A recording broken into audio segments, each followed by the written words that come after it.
भगवान भोलेनाथ के बिया उधर से सुने। अब देखा एक बार कैलाश पर्वत पर गणेश और कार्तिकेय कहानी तनी समझे जाया। दोनों जने आपस में लड़त रहन, खेलत रहन, कूदत रहन।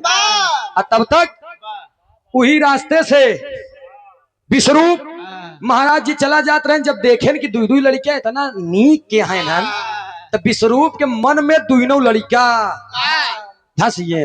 और जब घरे गए तो उतनी समय सारा इधर उधर के काम, टेलीफोन, लड़ाई झगड़ा, शांत कराऊब, लगाऊब, नाऊ बाभन, सारा काम संभारे वाले रहन देव ऋषि नारद जी के बुलाए रहन। कहन नारद कहन कैलाश पर्वत पे चला जा, दुई गदेला एकदम नीक नीक कहा कहता कहन उनका जा बात कर के आवा और नाऊ बाभन ले जा, तिलक चढ़ाए के कहन तब कहन के का बड़े कहन हमरे दूठ बिटिया है, रिद्धि और सिद्धि बड़े।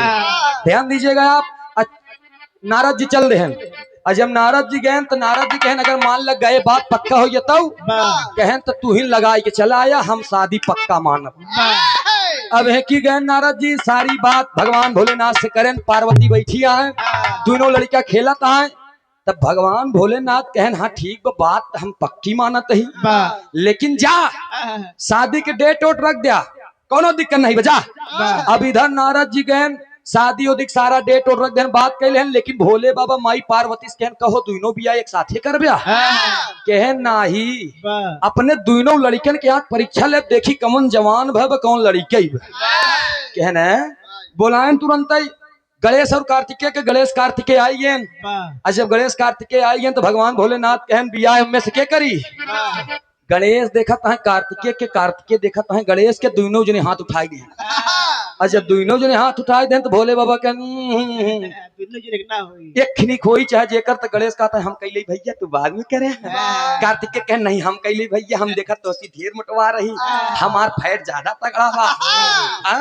कहन नहीं हमार देखा था पेट निकला बात तो सी बढ़वा रहा वही। कार्तिकेय कहना ही गलत बात ये है। अच्छा दोनों जने बहस करे लगे तब भोले बाबा कहने एक मिनट रुका रुका। कहन का कहन हम फैसला करत है। कहन कैसे कहन पूरे पृथ्वी के परिक्रमा जो सबसे पहले कह के चला आई वही के बिया। अरे तने तो कार्तिकेय उठाएन फॉर्च्यूनर मतलब मोर लेकिन वो चल दे। और गणेश जी अपन चुचकी पकड़ ले, मुंह सुचकी लेके धीरे धीरे धीरे धीरे जाता है। तब तक दिमाग आई उनके ओ माय गॉड, जब तक भरे में हम चारों तरफ नाचब तब भरे में कार्तिकेय बियाह कैले, काठ लड़का पैदा कैले, हम औता ही रहा। लौट के आए भगवान भोलेनाथ के कहन प्रभु कहन पिताजी कहन का कहन आप भी खड़े हो जाइए और माता जी आप भी खड़े हो जाइए।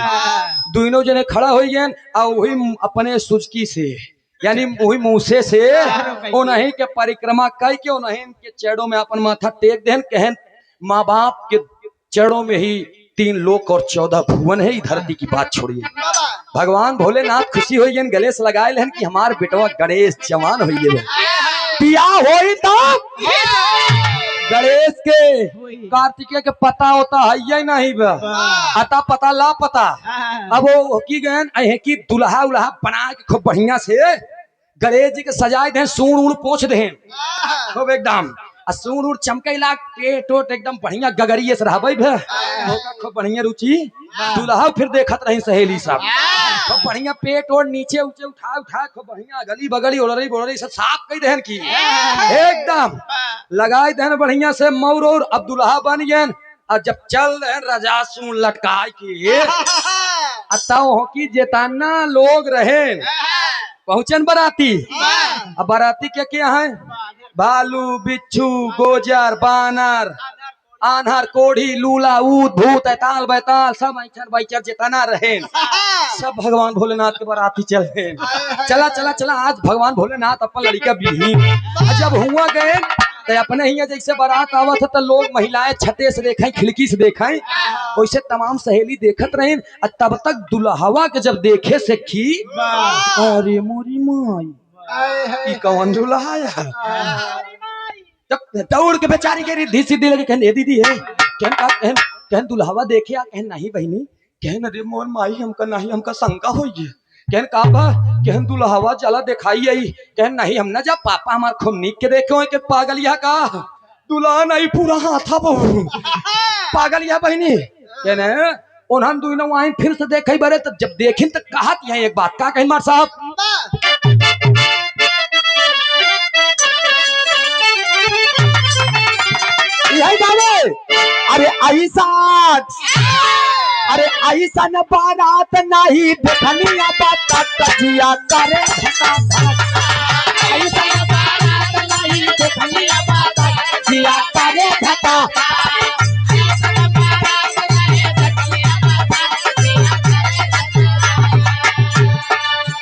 देखिन अरे भैया रे भैया रे रे रे रे रे लौट क्या दीदी दीदी तेरी जीजा टेन कहन का भा कहन सुना सुना हम बतावत ही का भा हाथी के सूर जैसे अगला बाला टका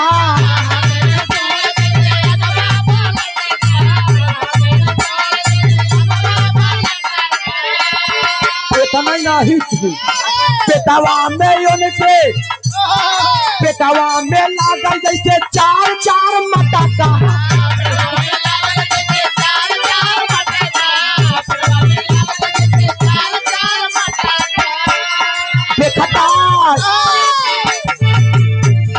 देखता जी जाके मोरे आँख टका टक जी करे धका धक देखता जी जाके मोरा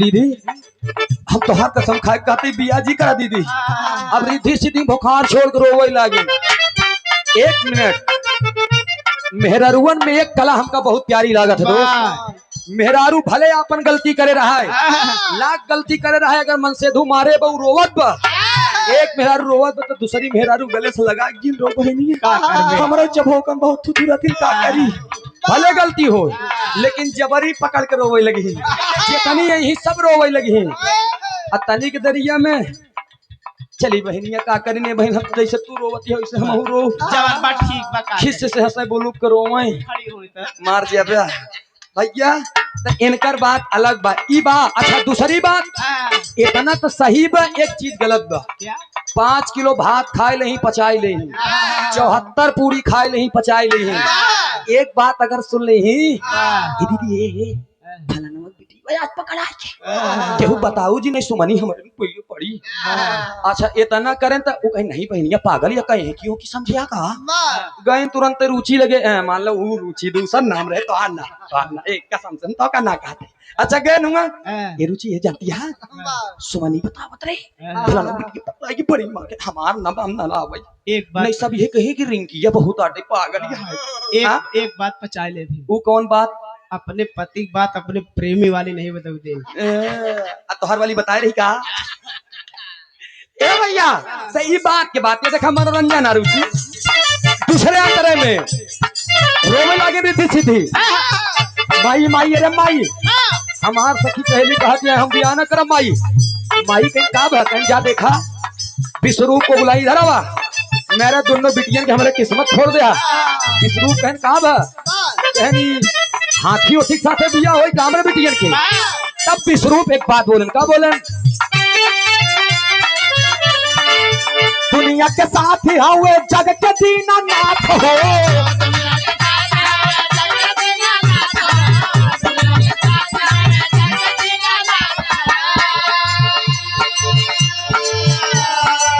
गले से लगाए जग में जेबा अनाथ हो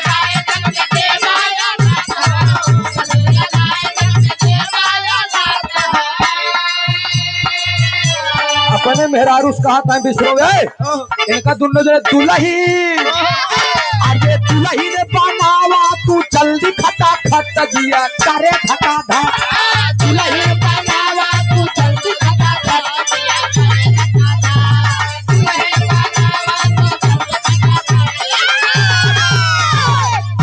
बनावा तू जल्दी खटा खट जिया करे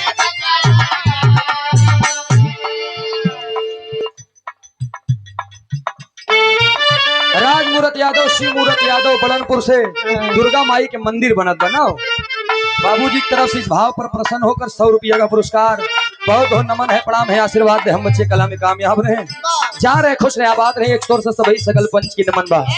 विश्वरूप काट दिया, हम जैसे कहा थे वैसे करा। रिद्धि सिद्धि दुल्हन बनावा, रिद्धि सिद्धि दुल्हन बनाए रहे। लेकर के गए गणेश जी आए, ओकी जितना बिच्छू छू जाता है, 1 मिनट, जितना बिच्छू छू लगे जाता है भगवान गणेश जी के लगे कि जाइए इनकर गोड़े गिन ले, तो गणेश जी है कि मुके के सूंड में जब सांस देता है छोड़ता है हवा, बिच्छू छू 100 मीटर दूरी ओकी जाता है। घोड़ा ओला सब धीरे धीरे आए द्वार पे, शादी विवाह संपन्न हुआ। गणेश जी रिद्धि सिद्धि यानी अकेले 2 मेहरारू लेके गए। नारद जी जहिया नारद कुछ ना पावे, कुकुर फेंक के हड्डी लड़ावा है, हड्डी फेंक के 2 कुकुर लड़ावे मार जिया बे। नारद जी एक ही बाराती के विदा करके तुरंत गए नहीं, चला गए कहा के कार्तिकेय के लगे, कार्तिकेय लगे गए, कहन रे बाप कार्तिकेय तोहार माई बाप तोहरे साथे सौतेला व्यवहार करें। कहन का भग, कहन लड़का एक ही मेहरारू दूध दिया है, कहन गणेश के 2 बिया रिद्धि और सिद्धि के साथे। कार्तिकेय के लग के गुस्सा कि मेरे स्वयं के माँ बाप होकर के और बड़े भाई के साथ में न्याय और मेरे साथ में अन्याय किया उन लोगों ने। कोहाई गए, और जब कोहाई गए तो चला गए लौट के वहीं से आंध्र प्रदेश गए, जहाँ श्री शैलम नामक पर्वत पे शिखर पर बैठ गए। वहाँ जब बैठ गए धीरे धीरे पता लगावे लागे है कि 1-2 महीना बीत गया। अब माई पार्वती एकदम छिछने लागी, काहे कि माई की जियरा गाई के, पुतवा के जियरा कसाई की, बाबू की जियरा साड़े के। रोवे लागिन माई की, शंकर जी बउहाऊ हमरे बेटवा का पता लगावा चाहे जैसे। शंकर जी पता लगाए गए आंध्र प्रदेश श्री शैलम नामक पर्वत पे। जब पहुंचे कार्तिक एकदम तपोलीन है। अब माई जाके बेटवा आँखी खोल के, रे माई तू कैसे, कहन बाबू आई यहाँ का भा, कहन चला बेटवा घरे कहन ना जा, कहन काहे, कहन हमारा 2 बिया करबू तब हम हिया से। शंकर जी कहन बेटवा बहिन चल बिया तोहार हम कराए, लेकिन कार्तिकेय अपने जीत पे अड़ा रहे, हम न जा। तब माता ने कहा कि बेटा क्या तुम मेरी सेवा नहीं करोगे। कार्तिकेय ने कहा कि अगर पिताजी इतना ही हमारे ऊपर दयावान है तो एक ही ज्योतिर्लिंग उठा के दे दे, हम उनका ही माता पिता मान के पूजा करब। वही ज्योतिर्लिंग रखे वहां पर श्री शैलम नामक पर्वत शिखर पे आंध्र प्रदेश में, जिसका नाम मल्लिकार्जुन पड़ा। आज भी देश दुनिया के लोग जा करके दर्शन करते हैं, पूजन करते हैं, विनती करते हैं, मन की मुरादें सुनाते हैं और उनकी मुरादें पूर्ण होती है। इतने नहीं, कार्तिकेय के समय के बीते के बाद इंद्रदेव की 2 बिटिया देव और वल्ली, कार्तिकेय वो अपन जी पूरा करन, दोनों से बियाह करें और अपन घर बसाएं। यहीं से गीत के हमारे समापन पर गुरु घराने के परिचय पर फिर रुचि के नंबर आ जाओ।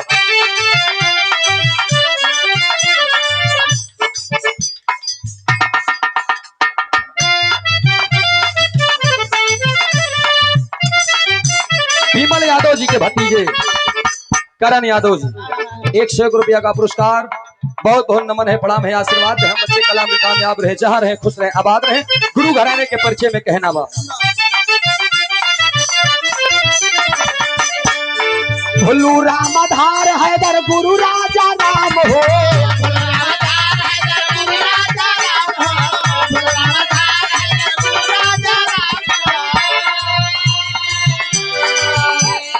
कुल के राखे पगड़ी सत्यम के बंदाम हो।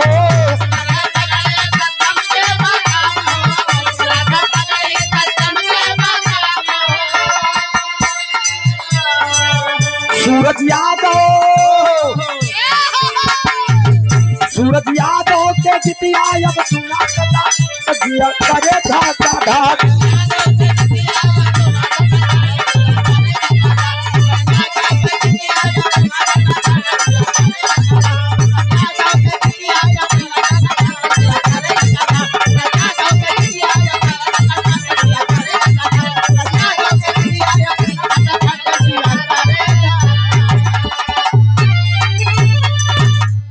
बहुत बहुत शुक्रिया, बहुत बहुत धन्यवाद। अब आप लोग विरहा की सुंदर गायिका रुचि यादव जी से नंबर लीजिए। मिलते हैं छोटे से ब्रेक के बाद अगले एपिसोड में। बहुत बहुत धन्यवाद।